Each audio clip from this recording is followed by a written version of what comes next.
Good evening friends, आप सभी का स्वागत है आपके अपने चैनल वर्चस में। मैं ध्रुव धनकर, फॉर्मर एसबीआई पीओ। आज आप लोगों के लिए एक इम्पॉर्टेंट सेशन लाया हूँ रिगार्डिंग पजल्स प्रिपरेशन, और पजल भी टू बी स्पेसिफिक प्री की पजल्स कैसे टाइम के अंदर बनाया जाए और विद एक्यूरेसी कैसे बनाया जाए, इसके रिगार्डिंग कुछ पॉइंटर्स, कुछ सजेशंस मैं आप लोगों के साथ शेयर कर रहा हूँ।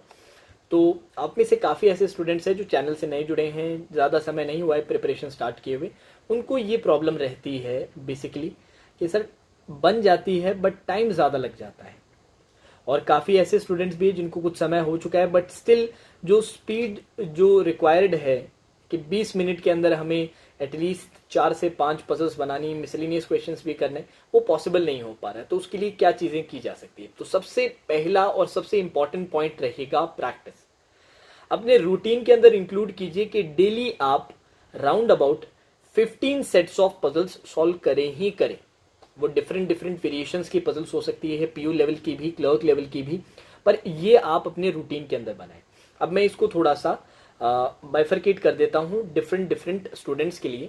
जैसे मान लीजिए अभी आप लोगों के लिए एक्यूरेसी ज़्यादा मैटर करिए कि सर पजल बन ही नहीं पाती, बहुत ज़्यादा समय लग जाता है। तो सबसे पहले आप स्पीड के बारे में ना सोचें, सबसे पहले आप एक्यूरेसी के बारे में सोचें। और एक्यूरेसी सोचते समय आप टाइमर ना सेट करें, बिना टाइम के बनाएं। कोशिश आपको क्या करनी है, देखिए पजल्स में मैं 2-3 चीजें बता देता हूँ। पजल्स में जनरली क्या रहती है, आप लोगों की इंफॉर्मेशन लिखना रहता है, पहले उसे पढ़ना। तो पढ़ने के लिए जो स्पीड है वो इंक्रीज होती है। एक तो आप इंग्लिश की जितनी ज्यादा रीडिंग करते हैं वो वहां पर हेल्प करती है। दूसरा, आप जितना ज्यादा प्रैक्टिस करते हैं उतना जल्दी आप इंफॉर्मेशन पढ़ सकते हैं। पढ़ने के बाद आता है उन इंफॉर्मेशन को नोट करना, क्योंकि मैं जब पजल सॉल्व करता हूं तो जो डायरेक्ट इंफॉर्मेशन है उसको यूज करता हूं और साथ ही साथ बाकी चीजें नोट करता चलता हूं। ठीक है, तो ये जो प्रोसेस है नोट करने वाली और पढ़ने वाली, ये विद प्रैक्टिस आती है। अब इसमें अगर इंग्लिश की आपकी प्रैक्टिस अच्छी है तो आप जल्दी पढ़ लेंगे, और पजल सॉल्व करने की प्रैक्टिस अच्छी है, आप नंबर ऑफ पजल्स अच्छी खासी डेली अगर आप कर रहे हैं और एक सर्टेन टाइम के लिए अगर आप करेंगे ना, तो ये नोट डाउन वाली प्रोसेस का भी जो टाइम है वो रिड्यूस हो जाएगा। अब उसके बाद नेक्स्ट पार्ट आता है एनालिसिस का पार्ट।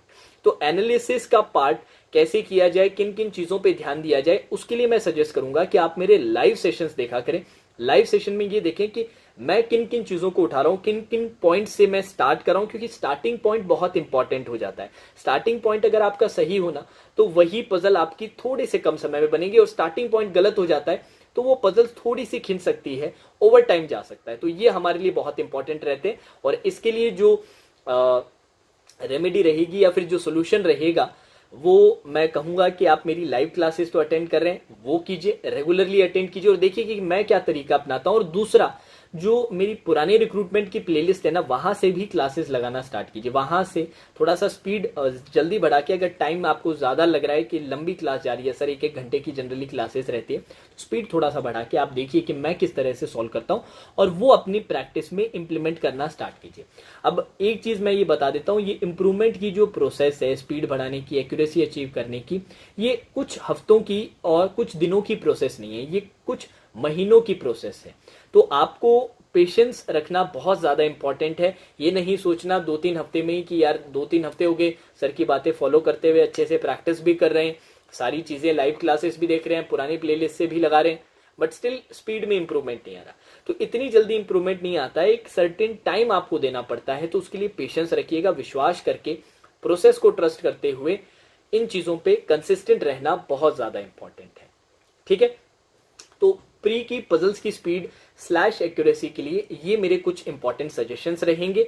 अब बहुत सारे नए जो स्टूडेंट्स हैं उनके और भी प्रॉब्लम्स रहती है कि सर एक ही इंफॉर्मेशन को बार बार पढ़ना पड़ता है, उसको बार बार समझना पड़ता है। तो यार इनिशियली ये सारे इश्यूज आते ही आते हैं, इनको देख के बॉक डाउन नहीं होना है, लो नहीं फील करना है। जैसे जैसे आप अपनी प्रैक्टिस बढ़ाएंगे, जैसे जैसे आप एक लंबे समय तक कंसिस्टेंटली अगर आप प्रैक्टिस करते रहेंगे, तो ये सारी चीजें कम होती जाएंगी, और जैसे जैसे कम होती जाएंगी उसके बाद ये सारे इश्यूज बिल्कुल कम हो जाएंगे और ऑलमोस्ट 0 तक पहुंच जाएगा, जिसमें आपको एक इंफॉर्मेशन को 2 बार पढ़ने की जरूरत नहीं है। क्योंकि बहुत सारे पैटर्न्स ऐसे रहते हैं पजल्स के जो सिमिलर रहते हैं कि फ्लोर बेस्ड पजल है, बॉक्स बेस्ड पजल है, month based, week based puzzle है, ऑर्डरिंग बेस्ड पजल है, रैंडम वेरिएबल है। तो यही चीजें बार बार अलग अलग तरीकों से आपसे पूछी जाती है, तो आप यूज टू हो जाते हैं इन चीजों के। ठीक है, अब मान लीजिए कि सर एक्यूरेसी तो अच्छी है, अब हमें सिर्फ स्पीड बढ़ाना है।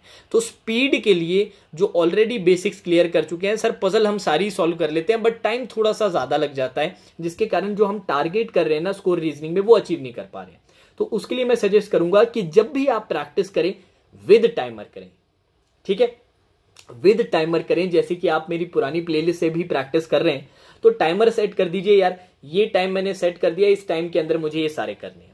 और जब भी आप प्रैक्टिस करें ना, तो ये कोशिश कीजिए कि एक साथ आप 4 से 5 सेट रखें, ठीक है, जिससे कि पेपर वाले एनवायरनमेंट को आप रेप्लिकेट कर सकें, क्योंकि वहां पर पेपर में भी आपको 3 से 4 सेट्स तो सॉल्व करने ही करने पड़ेंगे। तो मिनिमम बता रहा हूं, कई बार ऐसे भी हो जाते हैं 5 से 6 सेट्स भी पजल्स के आ जाते हैं। तो उसको आप पहले से दिमाग को कंडीशन करेंगे ना। अगर आप ऐसा होगा कि सर एक दो पजल्स की प्रैक्टिस करते हैं, तो एक साथ जब आपको 4 या 5 सेट सॉल्व करना पड़ेगा ना, तो दिमाग थक जाएगा, और दिमाग थक जाएगा तो एफिशिएंसी कम हो जाएगी, एफिशिएंसी कम होगी तो उसके साथ साथ स्पीड भी कम हो जाएगी। तो अपने प्रैक्टिस में भी ये चीजें लाएं, अभी से लाएं, जिससे विद टाइम आप इन चीजों को बिल्कुल निकाल के फेंक सकें, बिल्कुल जो इश्यूज हैं वो बिल्कुल जीरो हो जाए। तो इसके लिए स्टार्टिंग से स्टार्ट करना पड़ेगा, शुरुआत से हमारी प्रैक्टिस के अंदर ये सारी चीजें लाने की जरूरत है। और स्पीड के लिए जैसे मैंने कहा, टाइमर के साथ आप प्रैक्टिस करें, चाहे सेल्फ प्रैक्टिस कर रहे हैं, चाहे मॉक टेस्ट सबमिट करके आप प्रैक्टिस कर रहे हैं, चाहे आप मेरी क्लास की प्लेलिस्ट से प्रैक्टिस कर रहे हैं। और रही बात मेरी लाइव क्लासेस की, तो लाइव क्लासेस विद टाइमर जो प्रैक्टिस है वो थोड़े समय बाद में स्टार्ट करूंगा। अभी कोर्स को बहुत ज़्यादा समय नहीं हुआ है, बहुत सारे ऐसे लोग हैं जो बिगिनर लेवल पे हैं या फिर मॉडरेट लेवल पे हैं, हाई लेवल पे नहीं पहुंच पाए हैं, तो उनके लिए ज़रूरी है कि उनको भी साथ में लेके चला जाए। बट इसका मतलब ये नहीं कि आपको रुक के रहना है। जो ऑलरेडी काफ़ी चीज़ें क्लियर कर चुके हैं, बस स्पीड ही एक मैटर है, थोड़ा सा और इम्प्रूवमेंट की ज़रूरत है, उनको मैं ये चीज़ें सजेस्ट करूंगा कि जब भी प्रैक्टिस करें टाइमर के साथ करें, और 4 से 5 सेट्स एक साथ लेके सॉल्व करें, ठीक है। तो ये कुछ पॉइंट्स हैं जो मैं आपके साथ शेयर कर रहा हूँ। अब इसी तरह के और भी वीडियोज़ मैं आप लोगों के लिए लाता रहूँगा। तो अगर आपको सेशन पसंद आए तो लाइक ज़रूर कीजिएगा। अगर आप चैनल पे नए हैं तो चैनल को सब्सक्राइब करना मत भूलिएगा। लाइव कोर्सेज हमारे both for pre and mains चल रहे हैं। प्री का टाइमिंग रहता है रात को 8 बजे और मेंस का टाइमिंग रहता है सुबह 11:30 बजे। मंडे टू सैटरडे ये क्लासेस रहती हैं, तो इन्हें रेगुलरली आप फॉलो कीजिए, डिलीजेंटली फॉलो कीजिए, और लंबे समय तक अगर आप कंसिस्टेंट रहेंगे तो जो आपका सपना है इस साल का कि पीओ या क्लर्क बनने का, ज़रूर पूरा होगा। Now that's all for today session. Good night, take care.